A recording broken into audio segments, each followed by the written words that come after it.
Welcome back to Only Talk Sports, where we talk sports every single day, or at least we try to. I'm your host, Jeffrey, and subscribe to this channel if you like sports content. Hit that notification bell so you never miss another video. Now, I thought it would be interesting to do a football video talking about coaches. And you just had two coaches get fired in the last 2 weeks, Scott Frost at Nebraska, and you had Herm Edwards get fired at Arizona State. Who is next? Who is going to be the next Power 5 coach to get fired, in my opinion? Let's find out. Honorable mentions, because I don't think that they're going to get fired yet, and they're not completely on the hot seat yet. Number one, Jeff Hafley at Boston College. He's 1-2 to start this season with losses to Rutgers, a 16-14 loss. Embarrassing loss to Virginia Tech 27-10, because Virginia Tech's not doing too well. And they did beat Maine 38-17. They have not been that impressive to start the season, which that people thought that they were going to challenge in the ACC this year in their division, because they had Phil Dracovic back, but they're just not getting it done. And they had a good wide receiver, Zay Flowers, return. They're 13-13, and they're 7-12 in conference play under Jeff Hafley in his third season. He's not doing that good. I'm not saying all is lost for him, but if he doesn't pick it up, he will be his seat's going to be even hotter in the future. And Eli Drinkwoods is the other honorable mention. He's 2-1 to start the season with Missouri. He had an embarrassing loss to Kansas State, 40-12, in a game that a lot of people thought would be a lot more competitive. And they did beat Abilene Christian 34-17 and Louisiana Tech 52-24. Louisiana Tech's not as good, obviously, without Skip Holtz, but again, embarrassing loss to Kansas State. He's only 13-13 in his first couple seasons, just like Jeff Hafley, and he's 8-10 in conference play. Again, Missouri and the SEC's teams expect more. He's got to do better if he wants to keep his job. I'm not saying again that he's going to get fired anytime soon, but he needs to do better. And now for my top 5 coaches on the hot seat. Number 5, Neil Brown at West Virginia. West Virginia, they lost the backyard brawl game to Pittsburgh 38-31, and that's not a bad loss. He was at Pitt. Again, it's not a bad loss, but then you lose to Kansas 55-42. And again, we don't know how good Kansas is yet, but Kansas could be really, really good. But that's a game West Virginia should have beaten. Looking at the odds, I mean, you're going to have a tough time winning any other Big 12 game this year if you can't even beat Kansas. They beat Towson 65-7, but you should beat Towson 65-7.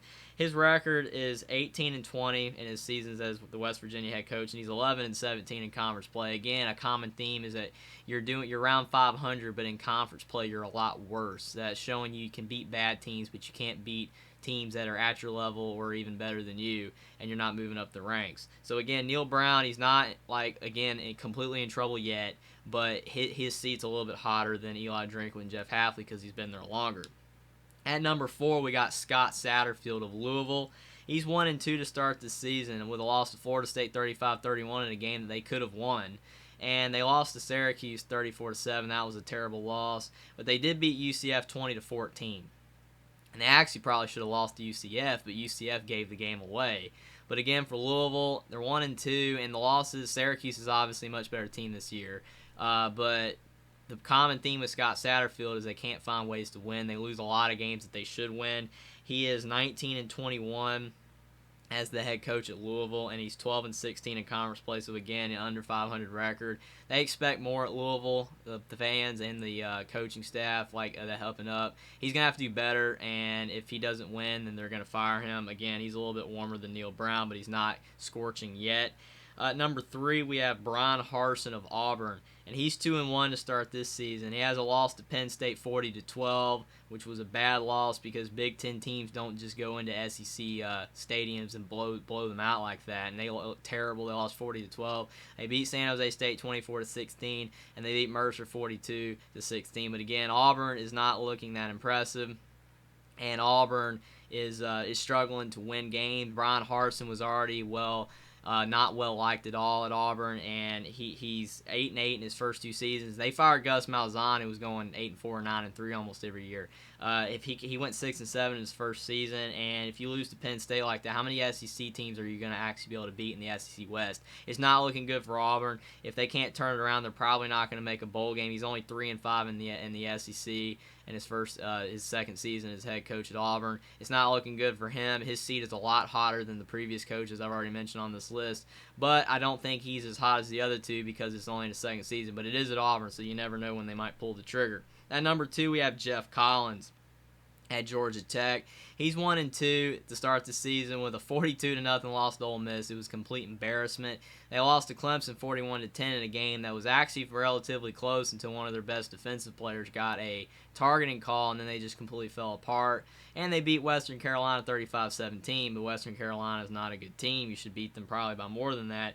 He's only 10-27 as head coach at Georgia Tech, and he's 7-19 in conference play. The only reason why he's still the head coach at Georgia Tech is because Georgia Tech is fairly lenient on coaches, but his time is probably about done. I don't see any chance for him to keep his job after the season. They might fire him mid-season or at the end of the season. I hope that he don't get fired because I don't want to see any coach get fired, but this is bad news for Jeff Collins. His record's terrible. He's not winning games, and they're not getting any recruits. He's losing all his best players to the transfer portal. It's just not looking good, and they're not even competitive at all. So Jeff Collins is the second hottest coach in college football on the hot seat, and the number 1 coach on the hot seat is Karl Darrell of Colorado.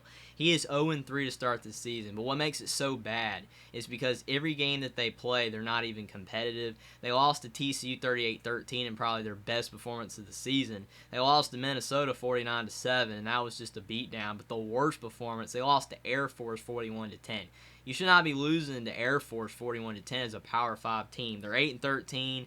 In his first 3 seasons as the head coach, and he's 6-7 in the Pac-12 or Pac-10. It could be what they call it soon once USC and UCLA are gone, but it's still the Pac-12 for now. But 6-7 in conference play is not the worst. I mean, you'd say it's close to 500. But the problem for Karl Darrell is, again, they're not even competitive. Colorado probably wants to win more than they are. I'm not saying, to me, that he's going to get fired completely right now, but the way he's playing, just there's no life on the field. He even said it himself that we're playing, we're trying hard, but we're not actually good at this football thing, is basically what he said. And when you have a coach saying that about your own football team, that's not good. I don't know if he's going to make it. I mean, you can make an argument Jeff Collins is hotter than Karl Darrell, but I think they're both just as hot because just the way Colorado is playing. Mel Tucker was 5-7, and he went to Michigan State, and after that, it's just been a dumpster fire for the 4-2 season in Colorado's first season with Karl Darrell. His seat is hotter than ever.